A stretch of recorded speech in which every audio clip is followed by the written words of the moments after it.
Vamos ver qual é a consequência dessa diferença entre o cloro e o bromo. Olhando agora a halogenação do propano, nós observamos que são possíveis serem formados dois produtos diferentes. Ou nós temos o halogênio ligado no carbono central ou no carbono da ponta. Quando nós observamos a quantidade de hidrogênios ligados nos diferentes carbonos, nós vemos que existem dois grupos CH3, o que significa que existem 6 átomos de hidrogênio que podem ser substituídos pelo halogênio, enquanto que no carbono central só existem 2 átomos de hidrogênio. Lembrar que a primeira etapa vai ser a abstração de hidrogênio. Se nós pensarmos apenas em probabilidade, é mais provável tirar o hidrogênio de uma dessas metilas, porque existem muito mais hidrogênios aqui, do que o hidrogênio do carbono central. Então, se pensarmos só na probabilidade, este produto seria o produto principal majoritário.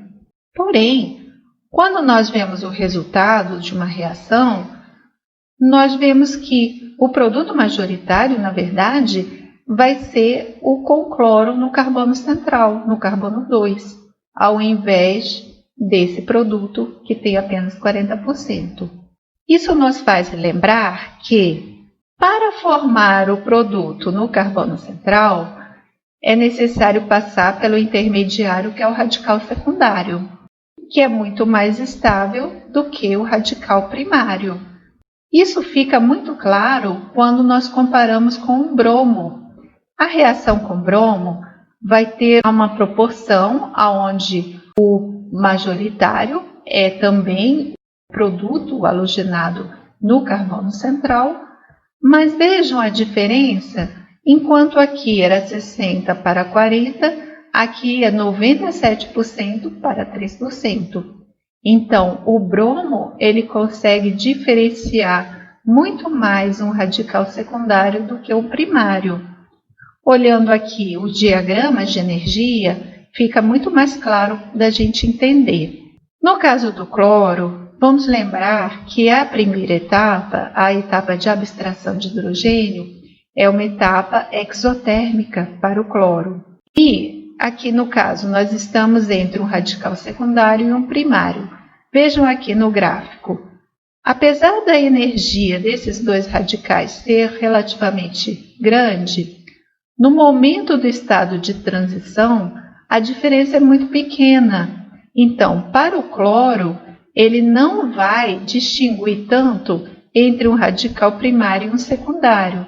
Por isso que os dois são formados. É claro que o secundário em maior quantidade do que o primário, mas ainda o primário numa grande quantidade. Quando nós olhamos a reação com bromo, nós temos que essa primeira etapa, que é a abstração de hidrogênio, é uma etapa endotérmica. Vai haver uma diferença de energia de ativação muito grande entre o radical secundário e o radical primário. Então, vejam que aqui no estado de transição, nós vemos que já existe uma diferença muito grande. E como é uma etapa endotérmica, para o bromo, vai fazer muita diferença se a reação é via radical secundário ou via radical primário. Por isso que o secundário é muito mais favorecido do que o primário.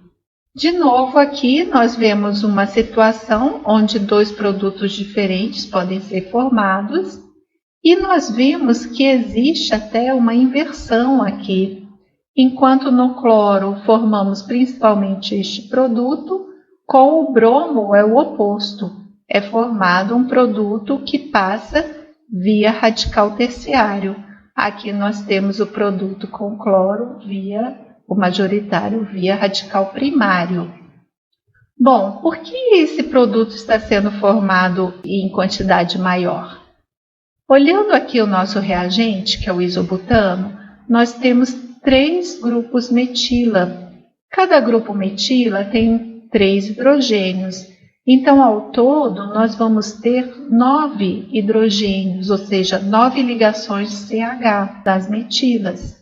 Enquanto que o carbono central, ele só tem um hidrogênio. Então, vão ser 9 ligações CH das metilas contra apenas uma ligação CH. Então, no caso do cloro, existe uma probabilidade maior dele retirar um hidrogênio de um carbono da metila, porque existem 9 ligações carbono-hidrogênio nas metilas, do que retirar o hidrogênio do carbono central. Mas, para o bromo, a estatística não é o importante. Para o bromo, o importante é o tipo de radical, ou seja, a estabilidade do radical é que vai fazer uma grande diferença. Nós vemos aqui, pelos diagramas de energia, que, de novo, no caso do cloro, não vai fazer muita diferença se for um primário ou terciário aqui no estado de transição, porque vejam que as energias são razoavelmente semelhantes. Mas para o bromo faz muita diferença se a reação será via radical terciário ou radical primário. Vejam que a diferença está muito maior do que quando era primário e secundário. Por isso que é praticamente 100% o produto formado via radical terciário. Isso mostra que a reação de halogenação, quando se usa o bromo, vai ser uma reação regioseletiva. É uma reação que produz um isômero constitucional preferencialmente do que o outro. Olhando agora a estereoquímica da halogenação. Primeiro, nós temos que lembrar que o radical formado, ele tem uma geometria plana triangular. Então, com essa geometria, nós vemos que todos os substituintes estão aqui no plano e o elétron desemparelhado está no orbital P, que é perpendicular. Por exemplo, então agora, nessa reação, onde nós começamos com um reagente que não é quiral, a reação com cloro pode produzir 2 tipos de isômeros constitucionais. Um deles com o cloro ligado no carbono 1, e quando o cloro se liga ao carbono 2, nós podemos ter 2 produtos diferentes. Por que 2 produtos? Porque foi criado um estereocentro aqui. Vejam que o radical intermediário, ele é aquiral, então ele é um plano. E depois dessa etapa de formar o intermediário, é que ocorre a abstração do halogênio. E o halogênio pode se ligar ao radical por cima ou por baixo do plano. Por isso que são formados 2 produtos, que no caso é o quê? Um par de enantiômeros. E como existe a possibilidade de 50% entrar por cima e 50% entrar por baixo, é que a gente vai ter o quê? Uma mistura racêmica. Então, um par de enantiômeros formando uma mistura racêmica. Nesse outro exemplo, nós temos que o reagente já possui um estereocentro. E essa reação vai ser feita com o bromo. Então, o que acontece? Lembrar que o bromo, como ele é muito seletivo, ele vai reagir no carbono, que vai formar um radical terciário. Então, aqui está o radical terciário, que é aquiral, por ser planar. Depois que formou esse radical intermediário, o bromo pode se ligar por cima ou por baixo ao carbono do centro. Então, por isso que é formado um par de enantiômeros na mesma quantidade, cada um deles, por isso que é uma mistura racêmica.